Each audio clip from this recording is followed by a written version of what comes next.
ছাত্র আন্দোলনে শেখ হাসিনা সরকারের পতনের পর নতুন বাংলাদেশ বিনির্মাণ নিয়ে চলছে নানামুখী আলোচনা। সবাই তাকিয়ে আছে শিক্ষার্থীদের দিকে।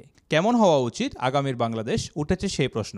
শিক্ষার্থীরা কি বলছেন নতুন বাংলাদেশ নিয়ে? সবাই তো চায় যে সরকার করাপশন করবে না, সকল শ্রেণীর মানুষকে হেল্প করবে, যেন দেশের সম্পদ আমরা যে ট্যাক্স দিচ্ছি যেন সবগুলো মানে দেশের উন্নয়নের জন্যই করা হয়, ওগুলোই সবাই চায়। অ্যান্ড অ্যাজ এ শিক্ষার্থী আমরাও সেটাই চাই।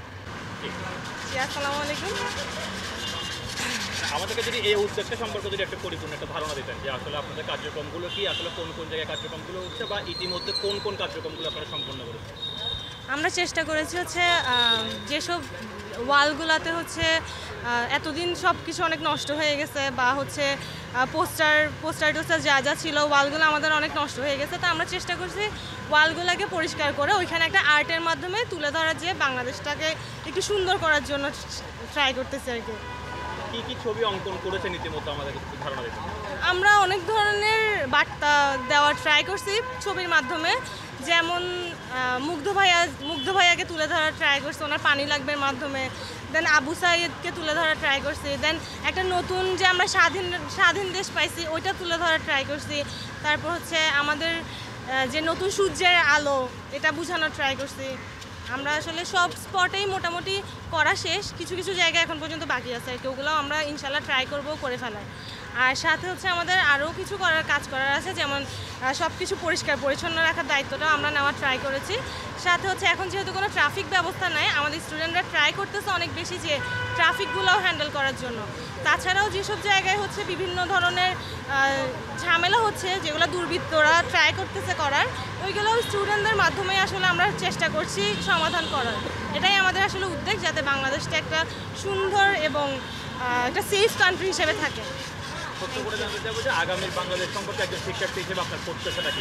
আমরা চাই হচ্ছে বাংলাদেশটাতে সবাই যাতে স্বাধীনভাবে চলতে পারে, যাতে সবাই সবার মতটা স্বাধীনভাবে দিতে পারে, কারো আন্ডারে যাতে না থাকে যে আমরা কোনো কিছু করার আগে সে যা বলবে তাই করব, বা সরকারটা এমন হওয়া উচিত যাতে ওরা নিজেদের কথা চিন্তা না করে আসলে সব জনগণের কথা চিন্তা করে। তার মাধ্যমে হচ্ছে আমরা যাতে সেফলি এখানে বসবাস করতে পারি, যাতে আমাদের কোনো টেনশন নিয়ে রাতেবেলা ঘুমাতে যেতে না হয়। হিসেবে আমাদের যদি আন্দোলনের কথাই চিন্তা করেন, তাহলে আমাদের আন্দোলনের মূল বক্তব্য ছিল স্বৈরাচারের পতন বলতে আমাদের যে একটা নাশকতা গোষ্ঠী, একটা ফ্যাসিস্ট গোষ্ঠী আমাদের বিভিন্ন ধরনের যে রাইটস, মোরাল রাইটস, জন্মগ্রহণের পর থেকে যে আমাদের একটা 5টি যে মৌলিক অধিকার সেটি কেড়ে নিয়েছিল। অর্থনীতির দুরবস্থা, মানুষের জীবনযাপনের মান নষ্ট হওয়া, সেটা আমরা যাতে আরও একজন যোগ্য মানুষ এসে সেটাকে অবস্থান নিয়ে বিভিন্ন ধরনের পদক্ষেপ এবং কার্যকলাপের মাধ্যমে সেই অবস্থাটাকে, এখন যে পরিস্থিতি সেই পরিস্থিতিকে উন্নয়নের ক্ষেত্রে আমার যে আন্দোলন। আমি এত সুন্দর একটা বাংলাদেশ দেখতে যাচ্ছি, মানে কোনো ধরনের দুর্নীতি বা মানে দেখতেছি যে জায়গায় জায়গায় দুর্নীতি হচ্ছে বা বিভিন্ন ধরনের অসভ্য জিনিস হচ্ছে, বা মানে দেখা যাচ্ছে যে মানে মানুষ সভ্য না। আমি সেই বাংলাদেশের স্বপ্ন দেখি যে বাংলাদেশে একটি শিশুও থাকবে না অনাহারে। প্রত্যেক শিশুর পরনে থাকবে পোশাক, সবাই পাবে বাসযোগ্য ঘর, প্রত্যেক শিশু যাবে স্কুলে, অসুস্থ হলে পাবে চিকিৎসা। যদি একটি শিশুও ক্ষুধার্ত অবস্থায় ঘুমোতে যায় তাহলে ম্লান হয়ে যাবে আমাদের সমস্ত অর্জন। প্রত্যাশা শিক্ষার্থীদের। অমর্ত্য ভট্টাচার্য, দৈনিক অর্থনীতি।